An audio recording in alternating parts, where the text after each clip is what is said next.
This conversation, I hear it a lot. It makes a lot of sense when you are the one pursuing your dream. Now, you don't want to be distracted by those who are paid. So you call them burdens. I got married, now living Lekki. I can't pay your bad Dore things. I can't visit my... No!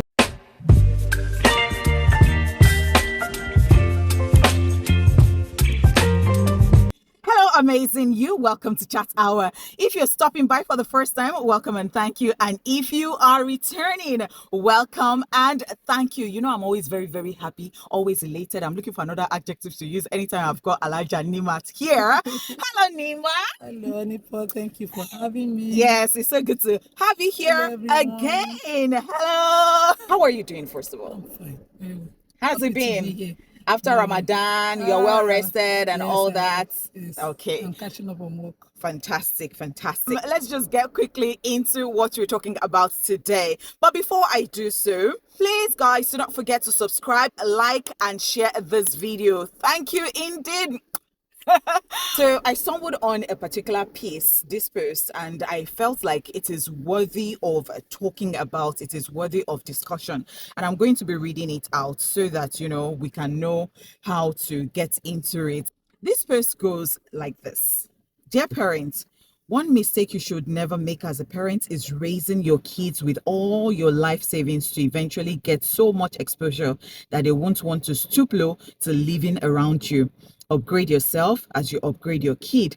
Plan your future so you won't have your kids too far from you. Lately, having all your kids abroad looks like an achievement until your old age sets in. That is when you would know that sending you money is not as important as having them around you. That's when you'll understand that life's fulfillment is beyond money, but quality of time spent with your grown-up children and grandchildren. I've had an uncle who raised all his families abroad, died at 78, and none of his kids came home to bury him and gave him the last respect or honor. Men, this is not a matter of marrying many wives. It's about being intentional with your old age plans. And if marrying more than one wife is your strategic plan, ensure you execute it with wisdom. Parents seem to cater so much for their kids that we forget ourselves in the process. Do not forget yourself in the mathematical equation of life. Always put yourself into consideration. This old age we're talking about is nearer than we think. You matter a lot too. May God grant us the opportunity to live long in sound health and more wealth. Yes, so that is that piece. And Nima, I must tell you that before now, one of the things I say to parents is that while they're taking care of their kids, be sure that you're planning your own future or old age too. If you want to go to school, be sure to go to school. I've heard parents who would say, oh, I wanted to be this, I wanted to be that, but because of you, I did not fulfill all those things. And sometimes parents become selfish. They want to even live through their children. Perhaps they wanted to become like a lawyer, for instance, and then they start forcing the child to be a lawyer just because they couldn't achieve it, and they want the children to live that reality for them, or whatever they had wanted to live, and all that. And I say that in this part of the world, we actually like to, what's the quote now? We like to make our children our retirement plans. So you have taken care of them, and then once they have a family and they are grown, or maybe they don't even have a family of theirs, you want to move in with them, you want them to start taking care of you and all of this. What exactly are your thoughts? Let's start with a lot, yeah, it's a lot, right? It's plenty. Okay. From this particular post that you read to the issue of making your child your plan, or not living and living your child, giving your child all that you have. May God not test us with our dreams being on a scale of preference. So maybe you didn't have it easy. Not all of us were born with silver spoons, and you came.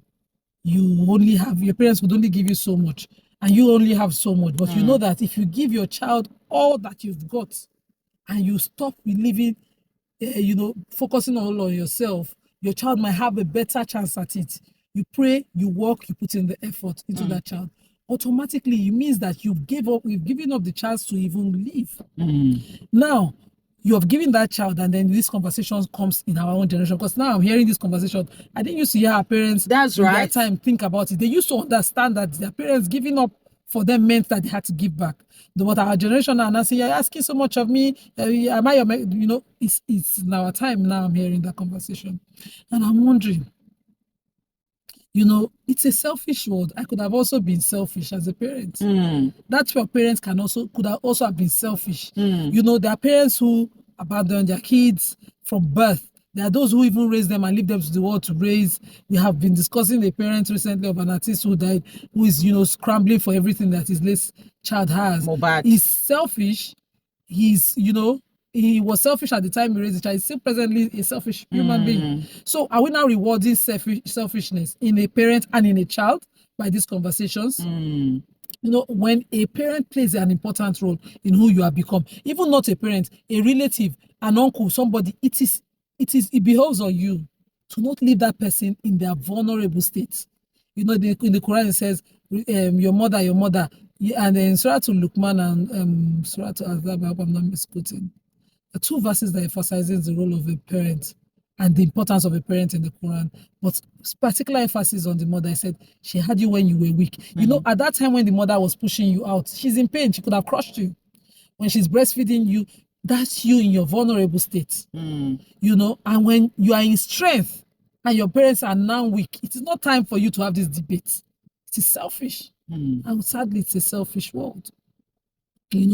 So you give, your parents gives to you. Thank God you read the post. Me too, I read the post. Oh wow. I read the post. Interesting. In fact, I read that post last night. Oh. Yes. Oh, okay. So somebody had tweeted that, parents, focus on yourselves. Stop making your kids your whatever plan. Let your kids too have a chance at life. Let them dream. Let them this and that. Somebody now wrote, they said, thank you very much.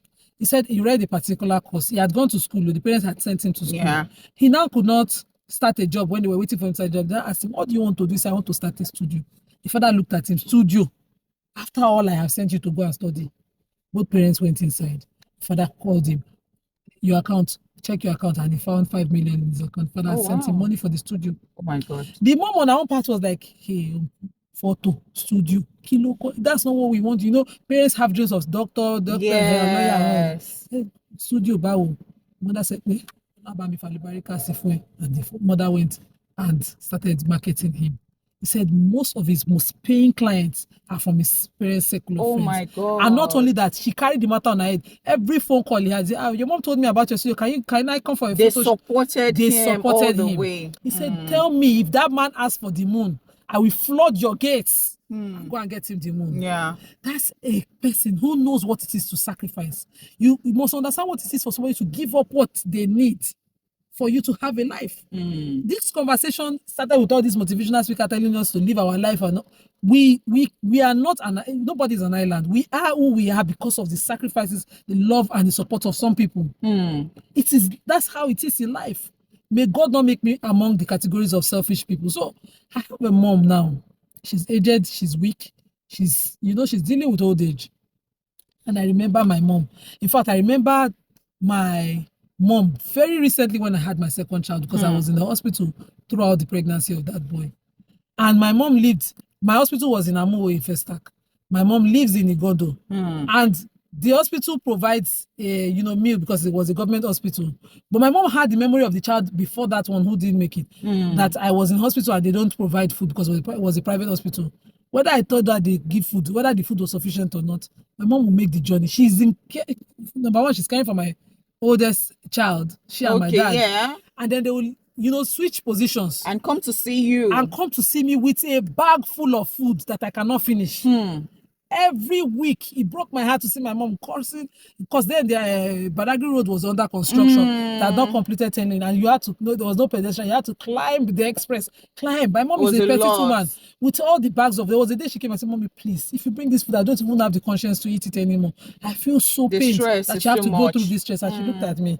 She said, "I have 2 children. That's me and my first child. Yeah. Now, one has kept you here. One is, I will take care of both of you. I will take my chances. Now, let's come to a selfish one that I did not ask her. They were quickly giving us food. Because it's the same mentality you would use to see things. So this conversation, I hear it a lot. It makes a lot of sense when you are the one pursuing your dream. Now, you don't want to be distracted by those who are paid. So you call them burdens. Yeah. But we can't have it all. My prayer is that when I do all I can to raise my kids, that they fly in life and that they look back at me with love, sympathy, and appreciation, and do what they can for me. I can now, in my magnanimity, like my parents say, I don't need money. Oh, my mom is always saying that. I don't need anything. I just want your companionship. Okay, imagine that now. Now, truly, she doesn't need anything. My parents were pensioned. They were well to do. They could take care of their needs. But that constant companionship, each time, before my late dad died, each time I took a weekend to stay home at Honeypot, it was royalty. Oh, wow. I did not live in my room.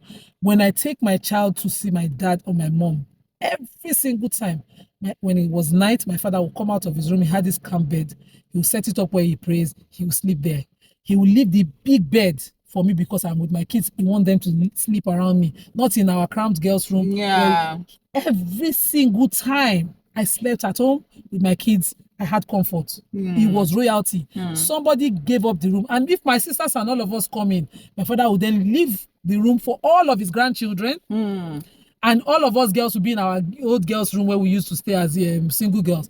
We'll be in our old girls' room. Such sacrifices, constant, prioritizing you every time by one individual should not be something you now talk simple of because you want to sound right. Okay. It's not something you should even think simple of when you're prioritizing things.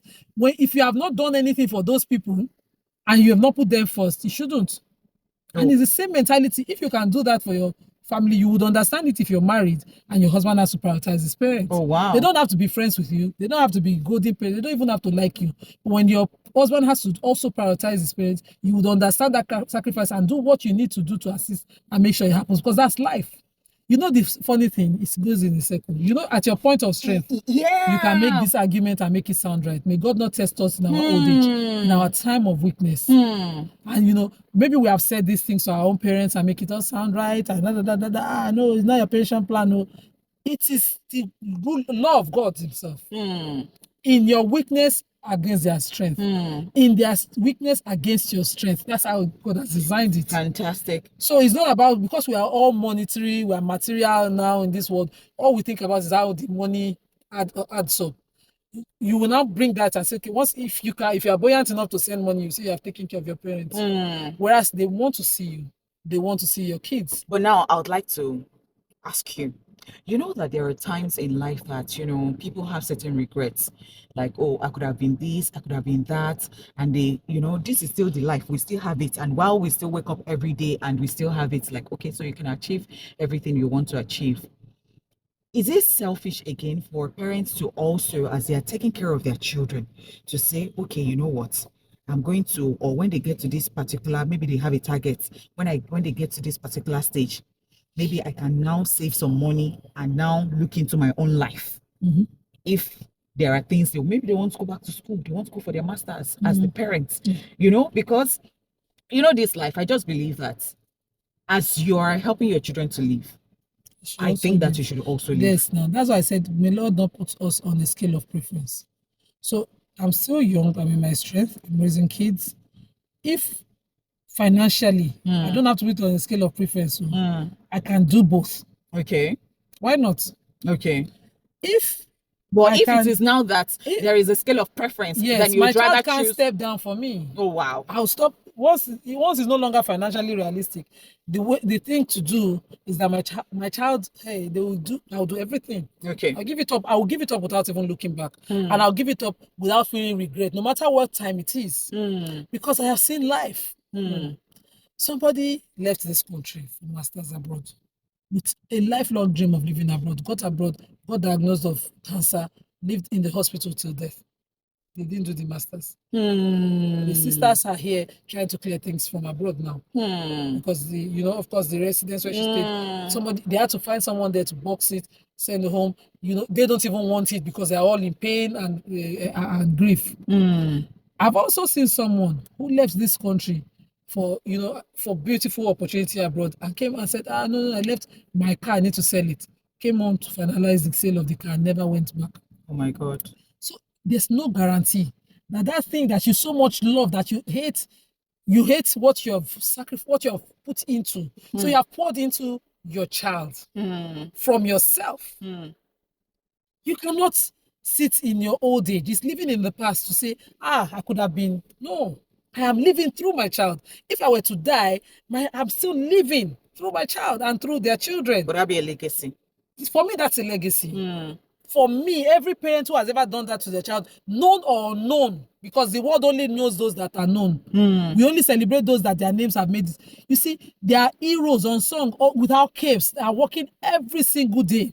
Recently, this chess master became one sensation. Tunde. And the heroes in his life, Tunde Onokoya, the heroes in his life are the parents. You didn't see cape on their neck. Tunde himself must have mirrored his parents to touch lives of vulnerable people. Because he said his mom had to sweep in a school for him to be able to afford that school. So she worked for his fees. He couldn't pay it. It would be wrong of him to say, because now I'm a Guinness World Record breaker, to say, who is this woman? She doesn't mirror me.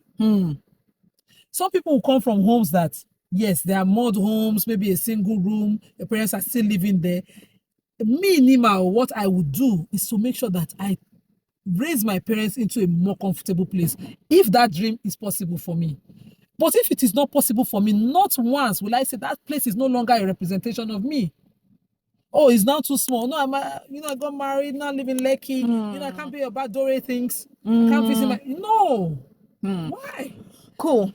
Such mentalities shows mental health of certain people. They need help. Wow, they need help. Wherever it's comfortable for your parents to live, an offshoot of yourself, your wealth and comfort is not shown in their lifestyle, is a bad representation of you. If you have upgraded, upgrade your parents. It's not just normal. If you can't visit them at Mile 2 because they're living all the way far, then bring them to Magodo. Be around them. You must be available. I was saying this morning to my husband, you can't have an old parent and not be available for the hospital checks. Except you are not paying for it. Even the ones that are in government hospital where we have to take number 1 to money, even if you are the only child, must be able to attend with them. If not, hire someone that can attend with them. Do not ever leave them by themselves. Do not ever leave them by them. You see the role of a parent in a child's life and the role of a child, the reversal role of a child in a parent's life. That's the reciprocal role. Yeah. The one that comes back. Yeah. Is overemphasized in my religion, that I use that philosophy in my life. And anytime I put it in front of things, it just makes sense. Interesting. It just makes sense because it's from strength to weakness and from strength to weakness. Interesting. You're also going to go get weak.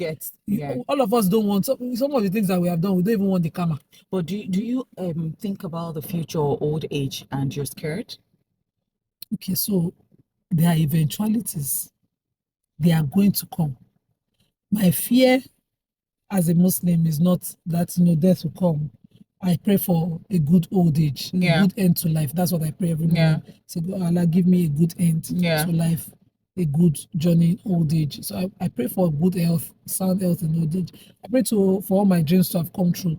And I also pray, and it's important for parents, to not be tried by the things we've invested. So some of us invested in our kids. Somebody has built a house, his whole life he built that house. That's his goal, lifelong goal. And one morning, one night, the biggest of thieves happens. Maybe a flood that brings the house down, or a fire that takes it up, all that you have put in. Okay, this is and everything you'll be watching like this.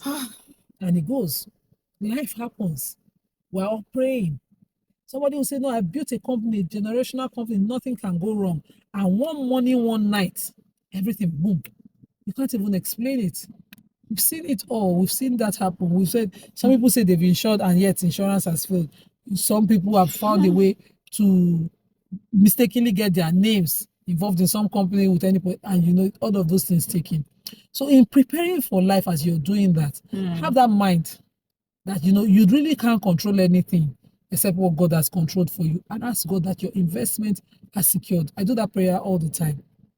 But there is still a place for planning, right? Yes, there's a very important. As I'm talking to you, I put together a trust for my kids, because me, I'm a kids person. It's important to have something for your children, something that you think they can fall back on. The trust is not as buoyant as I would love it, but I hope that I have enough time on earth to build it, to make it buoyant. Then whatever I'm doing, the end goal is that nobody they pack and go heaven. I pray that they are still tasteful for my kids. So for instance, I'm a woman now, I have a daughter. I hope that my style, all the Saliapote I gather, she'll be able to inherit. Yes, so but my mom was having that conversation with me recently. I was like, Mama, they tie all this rapper. I won't take time now. You know, well, and she, in her time, it's the amount of that you have, the amount of adobe, I get it. The amount of pots, the amount of wrapper, the amount of bottom box, Hollandis, you know, and so she had them, her mom too. And I'm just looking at her that me that chiffon have spoiled me. Ankara have spoiled me. I get it. Which time do I have so that's not your own style any longer. You know, in fact, it has never even been your style. Okay, fantastic. So Nima, I was somewhere one day and I saw two men speaking. They were actually having a conversation, and that conversation, I got interested, and I got home and I was thinking about all they said. So they sat somewhere and one pointed at a house and said, "You see that house? The owner of that house sold that house for 45 million naira. And you know, the kids were already grown, and it wasn't as if himself and his wife, they were having a good time. You know, it was a struggle till they got to that point, and he felt the children are doing well abroad. They have sent them to school, everything is over, they are doing well, they can stand on their own. And he felt, you know what, I do not want to continue with this woman, and gave the woman 5 million out of the 45 million that he sold the house. The house is actually his, but I mean, when it comes to marriage, you say it's for both of them, but he felt that because it's his money, he did not collect any money from the woman. Gave the woman 5 million, and the woman was very cross with him. Like, why would you do that? Call the children, say what your father is doing. He's going to sell this house in this area in Lagos that is, you know, very high end. Perhaps at that point, you know, it was high end. And you know, the children took hold the father, like, Daddy, why are you doing this? And he said that, see, he has built a house in his village, that, and then he found a small girl, someone that he wanted to, you know, that he wanted to spend his life with. And he said that he's not asking them for money. If they have money at the end of the day, you know, send to him. If he has planned himself, and then he left that Lagos house, and then he went there, he has retired, and he went to leave his house, and he wished his wife well, because he does not want to continue like that, because it was actually a struggle. They said that they were not like a good couple like that, but for their children, they stayed, you know, together. The woman did not like it. Now, one of these men, you know, one was telling the story, but one of these men now said, you see, that's what I'm always talking about. You see, men, and you know, children, they always take after their mother. So, you know, there is this thing about mothers that, you know, they're always that, even if at the end of the day, God forbid that they are sick at the end of the day, that the children, they will always just focus on their mom. Obinilo Lomo. These children, there is a way women do it, that's, you know, maybe there is a way they speak to their children, that their children are always, you know, taking their sides and all that, that they don't really care about fathers, even in old age. That's according to that guy. And that one to say that that's why he's trying so hard to build a house in his hometown, so that if anything of this nature happens, he has something to fall back on. And I'm like, guys worry about stuff like this. They do. Men worry about stuff like this. Sadly. Nima, what's your thoughts? It's a lot of things. Number one, what kind of father were you to the children? Not, you know, there's a difference between the kind of husband you are. The kind of father you are to your children is the balance that comes in when you're not, because, you know, being a couple is a lot of work.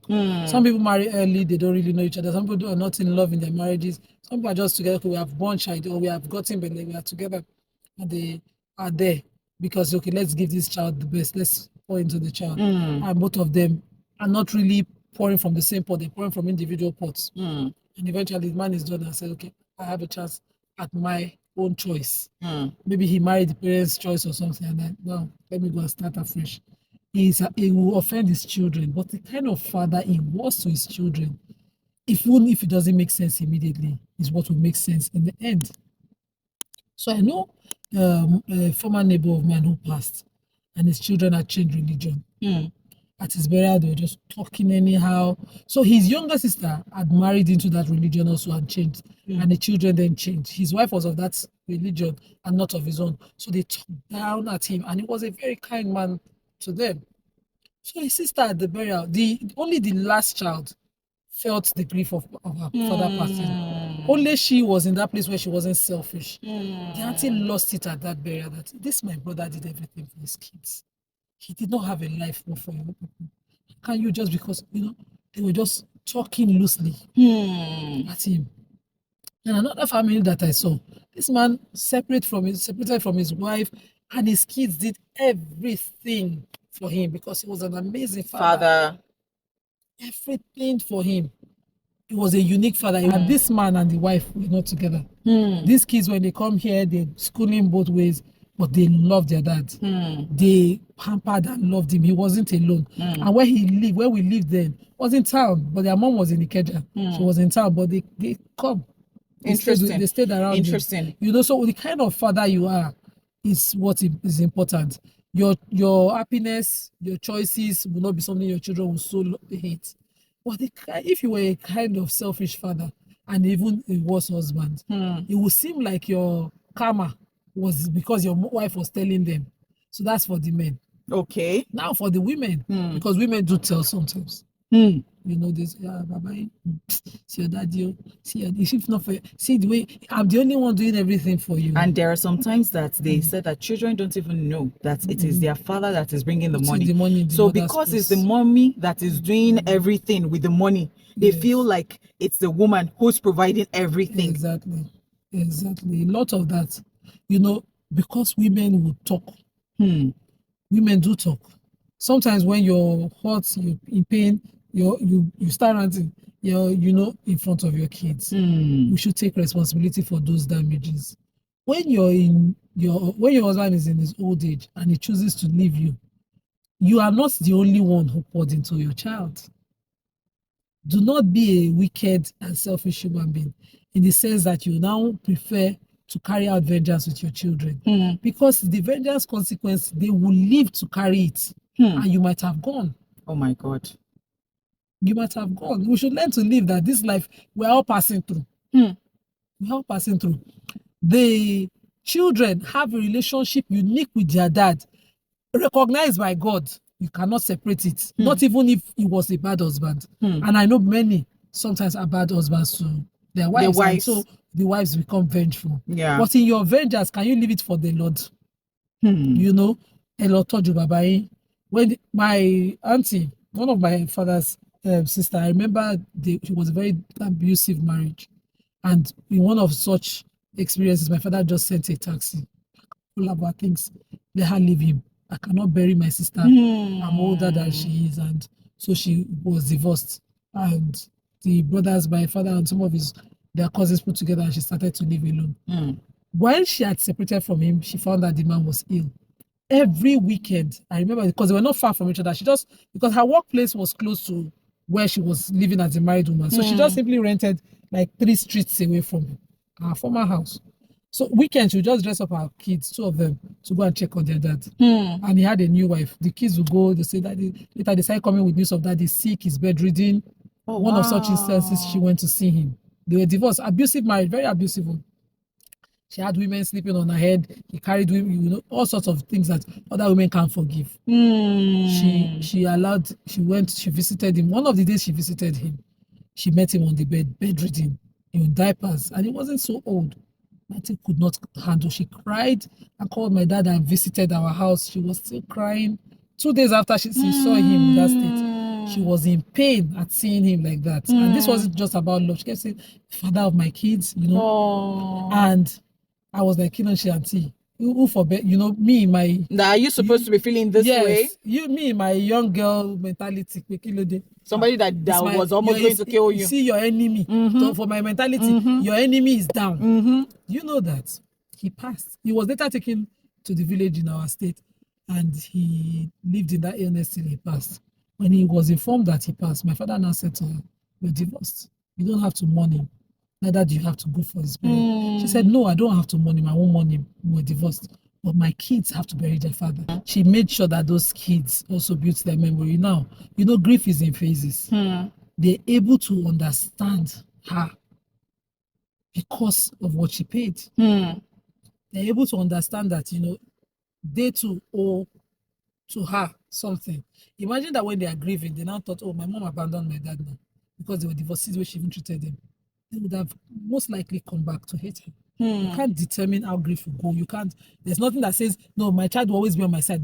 Don't you ever do that. Then I have a friend you also know, but I will not share, except maybe when she permits it, who had divorced her husband when her child was 2. But refused to tell her child why I moved out of her father's house till the girl was 16. It was one time when she used to encourage the girl to visit her ex-husband. One time when the girl was visiting her ex-husband, that the girl now thought, I've been asking my mom why both of you separated. Can I ask you? Because the father is finding out that she did not damage his memory to his child. He was honest. Oh my God, I get it. She said she knew that he might be vengeful and want to damage her own memory. But she thought, okay, even if he says that, she has poured enough into her child for her child to come back to say, is this true? So maybe then she'll be forced to say what happened. But she will not come and sit down and tell him, your father slapped me. He this and this to me. That's why, no, she wasn't going to do that. We just didn't agree. Oh, we've separated. And she thought, why is poisoning a young girl who is confused till when they are ready? So she just kept saying, don't worry, when you're ready. No, don't worry, that's not important. And she never answered that question. Interesting. But fortunately, when the child turned 16 and tried to have the conversation, the father was shocked to know that, truly, this child has always visited me every year. Never, this man did not say anything, and he was honest about, I abused your mom. I'm really sorry. God. I'm happy that she moved on, but I learned a lesson. That's why my second marriage is working. He was able to, and the child now loved both of them, even though they were separate families till he died. I get it. When the man was dying, my friend, who was his ex-wife, heard that he had an accident and was in hospital. She went to stay with him on behalf of the child she has for him. Some people will misunderstand it for inheritance, but there was nothing to inherit. She went there and she kept calling her daughter, you have to get on the next flight. You have to get on the next flight. It doesn't look like he will make it. And, because he kept hearing that conversation, we assuming, and this is us just gossiping, maybe he was going to pass anyway. He waited. It was until the girl came into hospital. He looked at her, held her hand, and then he gave up. Oh, wow. This life, we're all passing through. All these things that you're carrying. If you sit down maybe sometime in your old age or sometime, was it really worth it? I really wish that, the children, because you can't understand, do not inherit grudges on behalf of anybody. All right, so now I want us to conclude. How would you conclude? I can't sit here and say it's not good to plan. It's good to have a plan, because even with time, interests change. So if you're a parent who are already planning, like I am planning, when I'm old, I have my own interests, my own friends, and I have all the money in the world I need to, to feed my own fantasies. Yeah. So that my dad really wanted to travel. And when we graduated, he started traveling. Yeah. So it was so he could achieve that. Yes, he could achieve that. So I also want to travel. People don't know that. I really like to see the world. But while I have bills to pay, kids to raise, responsibilities, that might not be. Yeah. Yes, my priority. Excesses will not be the priority. Okay. The most important basics. I can't leave my kids outside while I'm buying Ashwebi, or my kids out of school. I can't do that. So when I am done achieving that, I've given you what I want to give you. I can start living if God is gracious enough, generous enough to give me more years, time, and resources. So you can't. It's good to plan. It's good to have your own money. It's good to, but when you don't have it, don't kill yourself. I want to ask one question. Now, I'm not being evil or anything, and it will not happen. Your children will take care of you in Jesus' name. But what I'm trying to say, Nima, what if you have put in so much, and then your children just say, they just come up with the mentality, well, I've got my stuff to do. I'm fulfilled with that. I'm fulfilled that they have a life they can do. I'm fulfilled that they're happy. I pray the kind of time my dad had, that I have my own money. So you are not available. I really miss you. My mom still does it. I'm not available as well. So she'll call me. I'm like, Mom, give me 2 weeks. I'll see you this week. I have to schedule it because I have work to do, and I have to get money. So I will explain it carefully, and then I take a day off work. That day I have an hour or 2 hours on the phone with her. When I can, I visit her. Like, he abused me one day, she said. I said, I've not seen my parents in a month. She said, you're in Lagos. I'm a very stupid girl. I used to see Fela every week. Every week, because the companionship at that point is what they need. Where I am now, my mom doesn't need my money. If I give her, she'll pray for me. If I don't give her, she'll pray for me. In fact, she's praying for me now that I've not even seen her. But if she sees me, it's a different look. She sees my sisters, there's a different happiness. And I pray that I'm not lonely as well. You know, my mom-in-law, she lives with me. My husband sees his mom every day. You know, making it happen, because how many years? What guarantees you 100 years? And even in 100 years, what impactful years do you have? So live a life simple enough to fulfill yourself, at least to rest. I will be fulfilled. I pray that my kids are flying, they're doing well in life, they're doing all that they want. That's what I pray for. But I also hope that, you know, in all the busy, they will find time, and they will find quality time to spend with me. And their kids will spend with me. That's what I pray for. So there's nothing guaranteed on Honeypot in life. Try not to live in regrets. It's a terrible place to depression. Whatever space you are in, try and live again. Thank you. It's been so wonderful speaking with you. This has been so insightful, as always, because I'm sure that people always love to hear whatever thing you have to say. And the fact that you've got such wisdom that every time we bring you on, you're always very fantastic. I really do appreciate that. Thank you so indeed. It's just one perspective, so there's several there are, of course. I hope that yours pay you. Fantastic. Yeah, and that is why I'm going to say a very big thank you to everybody for watching. And do not forget to leave your thoughts. Do you agree with this school of thought, or do you disagree? What are your own thoughts? I would like to get into your thoughts. Kindly leave in the comment section. And do not forget to subscribe, like, just click the like button right there. And don't even forget to leave your notification button on anytime we post, so that you can always just get it firsthand like that. And do not forget to share. Thank you indeed. Till we come your way again, or I come your way again, let's the conversation continue. Thank you so much, Nima.